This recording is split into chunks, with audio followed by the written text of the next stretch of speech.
Hello and welcome to our second ever Fireside Chat. My name is Eliane and I'm part of the Sphere Experience crew. Today I am over the moon to be joined by Louise Lee, transformational leadership and life coach for over 10 years. Louise earned her leadership chops turning around failing departments in major companies. She then went on to build award-winning teams that delivered outstanding results for clients such as Microsoft and Nintendo. Louise was also a lead instructor and head of the digital design program at the Vancouver Film School. And if that wasn't all enough, she's also a professional violinist. Now, Louise is changing the face of leadership one client at a time, and she earned the distinction of being named one of the top coaches in Vancouver in 2021. Most importantly to us at Sphere, Louise is one of the most popular coaches on the Sphere platform, and she is just a massive joy to work with as a colleague. She is an expert in helping people find their authentic leadership voice and getting the results they truly want.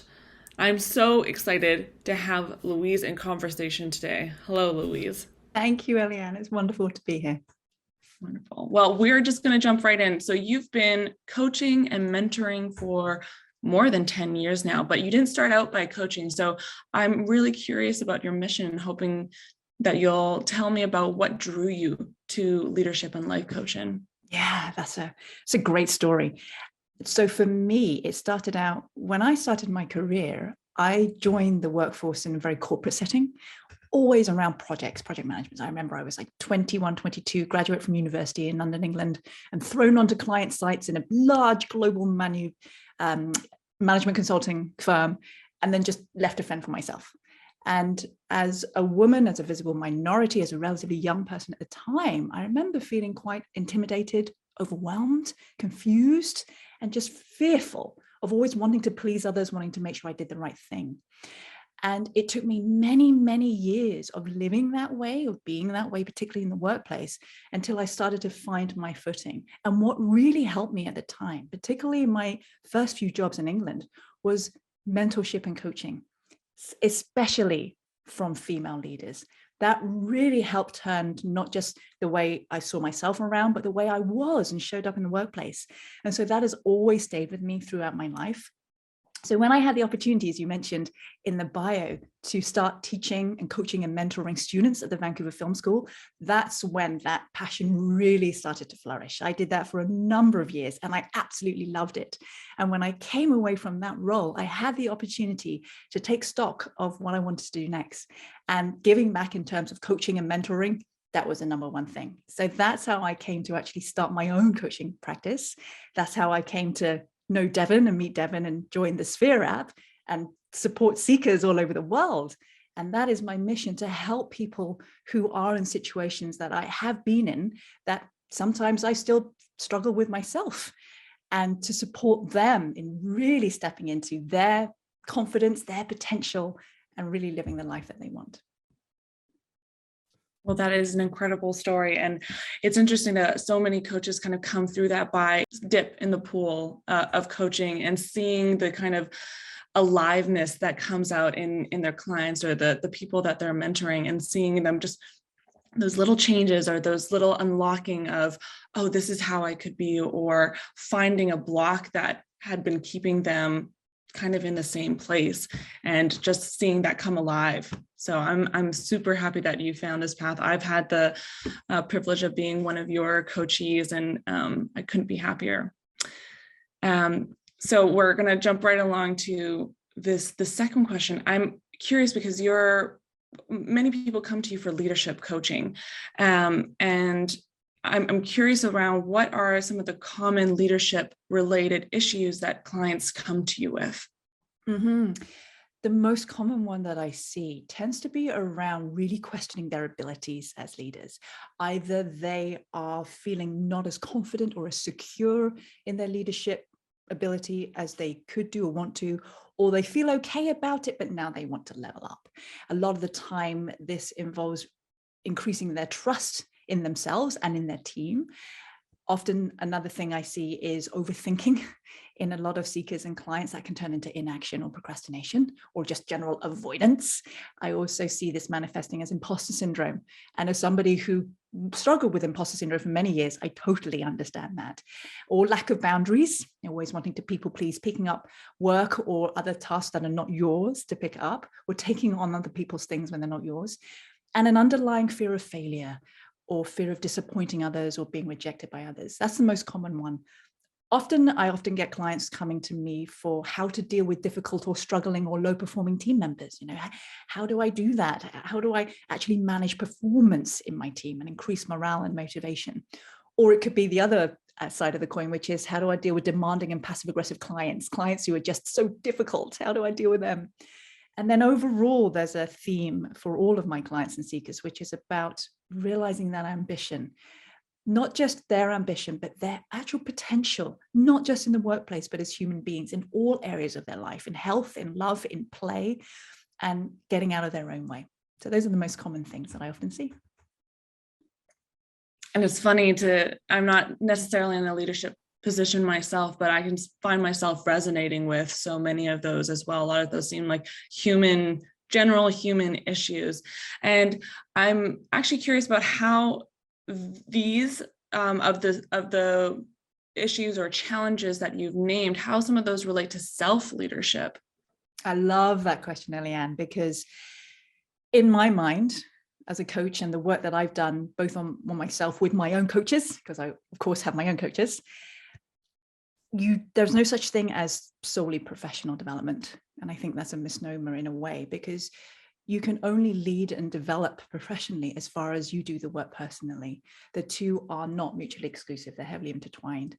And so a lot of the work that we do as coaches with our clients, particularly me with my seekers and clients, is around who you are. What's getting in your own way? What stories have you been holding on to that you may not even be aware of, that are likely unquestioned and untrue? And when we start to peel back the layers of the onion and reveal some of those assumptions or old stories or limiting beliefs is a very common way that people like to call them, then we can start to really have a look at them for what they are objectively, as opposed to feeling victim to them or caught in the hamster wheel. And when we do that, when we start to change our thinking, we change the way we see ourselves, we change the way we see the world. And with that comes a whole new way of acting and being and showing up. And of course, we all know that different actions will lead to different results. Mm-hmm, absolutely. And so I would love to take some of those. I mean, you've named just a whole plethora of insecurities and challenges that people face. So let's definitely try to focus on a few. I think confidence seems to be one of the ones that is one of the greatest challenges, even in the way of believing that we can change, having the confidence in ourselves to say, okay, you know what, I might be struggling to deal with a team member. There might be a limiting belief of that. I don't think that I can. So confidence seems to be at the root of a lot of being able to see change and knowing that we can face it head on and overcome and deal with it in a self-compassionate way. And so what seems to be at the root of lack of confidence, in your opinion, that you see in your clients? Where does this kind of pain point really stem from? Yes, a lot of it is exactly as you just touched on, which is our self-talk, the quality of our self-talk. And often we don't even really consider our self-talk as a thing. We just assume it's part of us because it's there all the time. We've had it all our life. And so the first thing is really to recognize that we are not our self-talk. How can we be if we can hear it? It doesn't make sense for us to also be it if we can hear it. But once we can flip from subject to object. And what I mean by that is once we take the objective view, the observer view of it, then we can start to discern that it's sometimes our self-talk is a little bit nuts. It's a little bit bananas. And it's often, as I mentioned earlier, untrue and just mean. It's just mean. So when we realize that, and when we do the work to start building the personal foundation, I call it, which is around things such as our self-worth, our values, who we truly are, who we want to be, in combination of that, then we start to realize that we are not our self-talk. We do not actually have to listen to it. We can leave it ranting over in the corner of our mind and probably going to send it an eviction notice soon because it's a tenant that doesn't pay the bills and causes a mess in the beautiful apartment of your mind. And with that, there are a few other things as well we can do to build confidence. There's the confidence competence loop that people are probably aware of, where your confidence will naturally go up the more you do something. It's like strengthening a new muscle at the gym, or learning a new skill, such as playing the piano or playing the violin. Your confidence goes up when your confidence goes up. So that starts with action, taking action first, and then your confidence will go up. But there's another side to confidence as well, which people don't often recognize, which is that momentum that you build when you take action actually helps build confidence as well. It's not just around competence, it's also around momentum. So a lot of us feel fearful because we don't have confidence. And so that leads us to inaction when it seems counterintuitive, but the very thing that will actually get us feeling more confident is taking action. And there, what is useful is really understanding maybe another definition of confidence, which is something I always offer to clients, which is, what if confidence means that whatever happens, you'll be able to figure it out? What if confidence was as simple as that? Well, you just threw me for a little bit of a loop there. That silence on my end was me going, oh my goodness, I had never had that reflected back at me.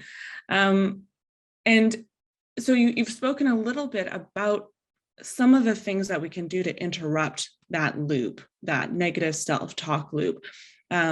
And for people who are listening or watching who identify this challenge in themselves and want to begin to address it, or want to even know what might be the first step in realizing that this may be something that they're struggling with, what would be that first step for them? What is something tangible that people could kind of take away and perhaps work on just on their own in the next couple of weeks?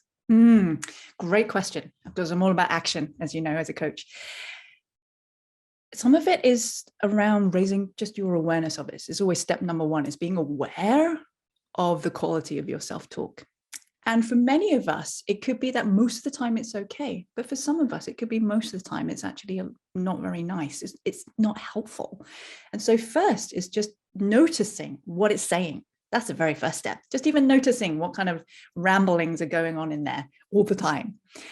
Something that I often like to say to people is, imagine your self-talk was actually personified in human form outside of you. Say it was an actual human being saying those things and being that way with you, like 24/7, all your waking hours. How would you feel about that person? What would you do if it was an actual person? And a lot of my clients, you can see it on their face, they're like, oh God, oh, I probably wouldn't want to hang out with them. Or they're not very nice. Or, they say things that aren't always right. They're not very trustworthy. And so when we start to realize that our self-talk as it currently is may not be helpful, then we can actively start to change it. And it's a habit. Our self-talk is just a habit. And when left unchecked, sometimes we just slide into habits that are no longer serving us. So then we can start to actively seek to change it, but we have to be aware of it first. So that would be the first step. Yeah, I find that deeply resonating. A little, I guess, anecdote that I can provide that's not similar to leadership, but I think similar in the sense of confidence and self-talk, is that I started dance lessons, and it was interesting. And I'm not a dancer by trade. I've never received dance lessons. And one of the narratives that I had for myself was, oh, you're not a dancer. You're not graceful. When you do this, when you're learning, you look dumb. And I realized just how much that was coming through in all of the lessons. And it was really holding me back in expressing myself fully, in playing, and then therefore really stopped me from progressing and gaining that momentum, as you said. So that inaction was really leading me to be stiff. I just wasn't that much fun until I kind of noticed that self-talk saying, you're not fun, or you're not a good dancer, you're not graceful. And I kind of thought about it and I said, no, wait, this is not helpful for me. I'm going to get there. Thank you very much. And that's not helpful right now. And as soon as I was able to kind of bring about positive self-talk, encouraging self-talk and motivation, I really excelled from there. I started having a lot more fun. I started finding my flow. So just the power of noticing that self-talk can be extremely freeing as well. So I love that. Great turnaround too, Eliane, and great acknowledging of what is going on in the moment, and then deciding, no, it's not helpful, and then saying, thank you, no, thank you.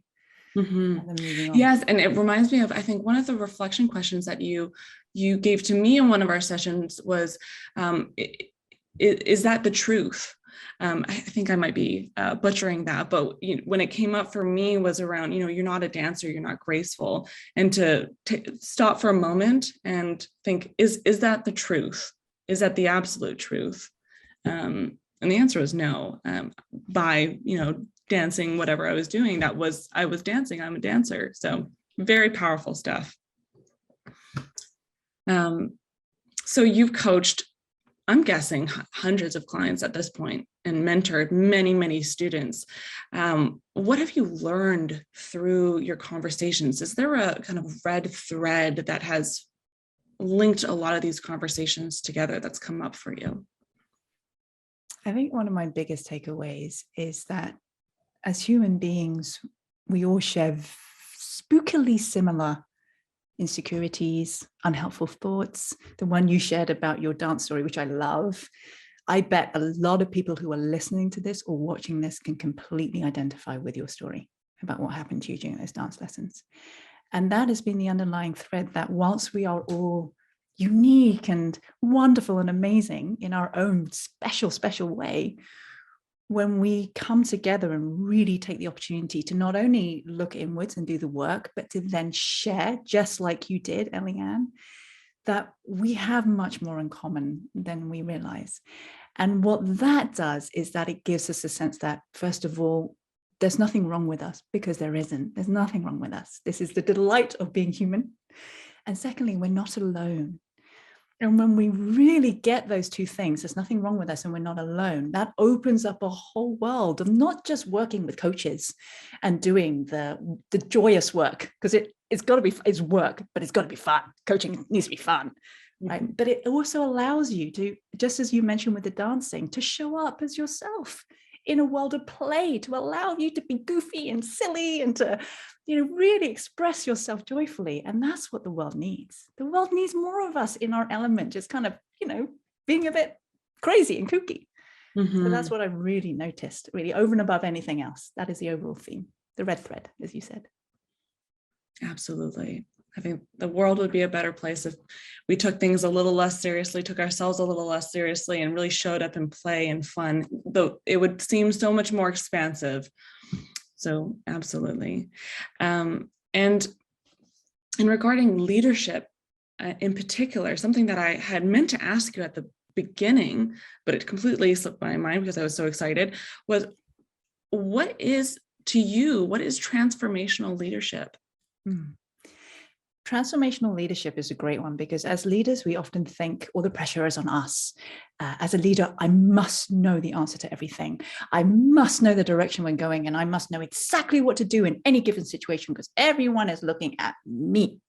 So it becomes very kind of insular, internal as leaders. And that is very common for us to do as leaders. I often have people say to me, it's lonely. It's lonely at the top, or it's lonely being a leader. And if you feel that way as a leader right now, listening to this or watching this, I'll say to you, you're probably doing it wrong. It doesn't have to be lonely. And the reason is because once we realize leadership is not just about self, leadership is about realizing the potential of your team and others and those around you, then you can take all of that amazing energy and insight and you can turn it outwards. You can start to see areas where there could be possibility or room for change or even improvement. You can start to see each of your team members not as problems, not as robots, but as human beings with their own hopes and dreams, with their own ideas and their own potentials.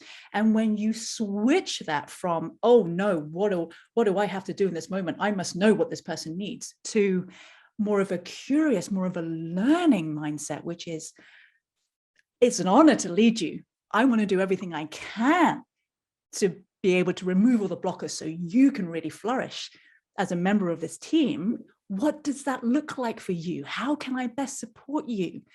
How do you want me to show up for you as your leader? When we do that, it takes the pressure off us. It allows each team member to feel really included, really part of the team. It gives them their voice, which is hugely important when it comes to psychological safety and actually, realizing our whole growth, not as individuals, but also as a business. But it also allows everyone to be able to share and to increase their own confidence by given the chance and the platform to express their ideas, express what's going on for them, and express their career and life dreams. Yes. As somebody who's transitioned from a job where I was kind of a cog in the machine and just kind of did the tasks as they were assigned to me, to shifting to a role here where my ideas are really valued. I'm really empowered to take on my own projects and really supported from a place of seeing where my needs are rather than top down. It's been for me, a complete shift as somebody who has been led well. And I can't say what that's done for my confidence and for my ability to take risk, for my ability to be more discerning and also critical minded, because then it's up to me to be able to say, well, here are the pros and here are the cons. And it's just so powerful to be led well and from a place of trust and compassion and empathy. So highly resonate with what you said there.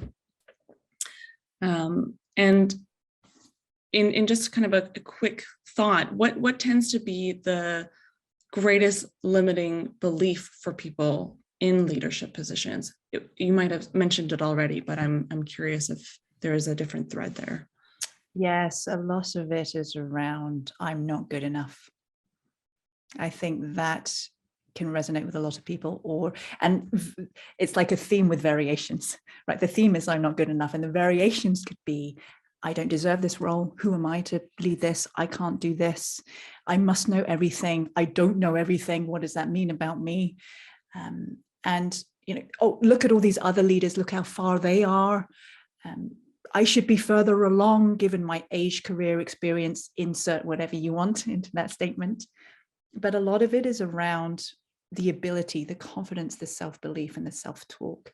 When we believe that we are not good enough, then we show up and almost create that reality for ourselves in our mind, because that's how we're thinking. And then it leads us to feel a certain way and do things a certain way. And that is what really often gets in our way. It's all really here. There's nothing, as I said before, there's nothing wrong with any of us, nothing. It could be that our thinking could do with a bit of cleaning up. And that's where coaching can really come into play here, because I truly believe that all of us have, for all the questions and problems we have in our life, leadership or otherwise, I truly believe we have all of the answers and all of the solutions inside us. But what we might not have are the right questions to ask that will reveal what those answers are. And that's where I come into play. That's where coaching is really magical. And so that often can really help with that underlying belief that we mentioned. Absolutely. And I've seen the power of that firsthand, both from you, myself, and from other coaches, and also having undergone a little bit of coaching training on my own and being able to see how a question can almost flip the entire script for somebody, how powerful just a question or reflection can have on somebody. I think what you had mentioned about holding up a compassionate mirror is so beautiful. All right, Louise, we have come down to the end of our conversation. This has been an absolute joy for me. We're going to do a really quick 3-question rapid fire round. Are you ready? I am ready, Eliane. All right. A book that changed your life. Okay, so this is not a leadership book. I can hear everybody going, we want leadership books. This is, as I mentioned earlier, a personal development book. And it's this. It's The Untethered Soul by Michael A. Singer. And this is a relatively slim read. It's not very many pages, but it goes deep. This is a book that is worth reading and rereading. Every time I read it, I get something different out of it, which is also a testament of growth, right? If that happens for you. So I highly suggest that. That talks a little bit, it jumps straight in and talks about what we spoke about earlier about the inner dialogue. So if you are really wanting to take some time, especially over the upcoming holiday period or any time really, and start to nurture yourself and really figure out who you are, I recommend The Untethered Soul by Michael A. Singer. Noted. It's already on hold for me at the library. Yes. What is an exercise you come back to again and again? Well, we touched on one of the key ones earlier, which is really questioning our thoughts. And it's one of the most fundamental questions is it true? Can I absolutely know this is true? Something along the lines of that, and which I was inspired by something you said earlier, is an acronym that I love to use and that I share with my clients. And the acronym, the letters spell the word think. So THINK. And this can really help you ask questions if you feel not great, if you feel out of whack. So the T is true. Is it true? The H is this helpful? The I is this inspiring?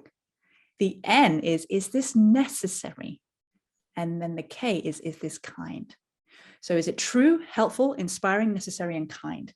Often, if you roll yourself through those 5, you might be able to get out of the situation you're in. I know that this isn't rapid fire now, but what might that look like in practice? I'm kind of curious. So maybe we could take the example of I'm not a dancer. I'm not good at dancing. I'm not graceful. Well, Eliane, you did it. When you shared your story, you paused and you asked yourself the T and the H that I heard of. Is this true? And is this helpful? You did it right there and then. And so that is how you can apply it. When you notice the telltale signs of you're not feeling good, you're not in your happy place, maybe it could be a physiological thing, tension in this. I get a lot of tension in my stomach and gut when I'm stressed. My shoulders tense up, heart rate goes up, blood pressure, sweaty palms, whatever it is, furrowing the brow. When you notice certain things, when you're no longer feeling calm and confident and happy, that's when you can start questioning, what am I thinking right now? Is what I'm thinking true, helpful, inspiring, necessary, or kind? And often just by pausing, flipping from victim to observer, subject to object, you get the distance you need from your thinking. You can really start to reframe and look at it objectively, and then you get to choose. And that awareness gives you choice, and choice is what is most powerful. Yeah, absolutely. Acting from a place of choice. It's empowering. And then, so finally, what is a question for our listeners, something to leave them with? Oh, aside from the, is this true? Is this helpful and inspiring, necessary, and kind? Okay, I'll leave you with this one. And this really often ties into that big limiting belief we spoke about earlier. And my question is this: if you had already had all the love, approval, and validation in the world, how would you do what you're about to do differently?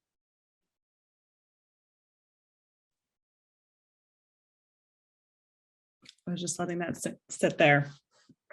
That's a very good question. And I think a perfect question to leave our listeners with. I just wanted to say a big, big thank you again, Louise, for joining us here today. So many tidbits from this have been invaluable, and hopefully our listeners and watchers can take away so many of these things into their own practices and incorporate them into their life. Thank you, Eliane. It's been such a joy chatting with you today. Thank you.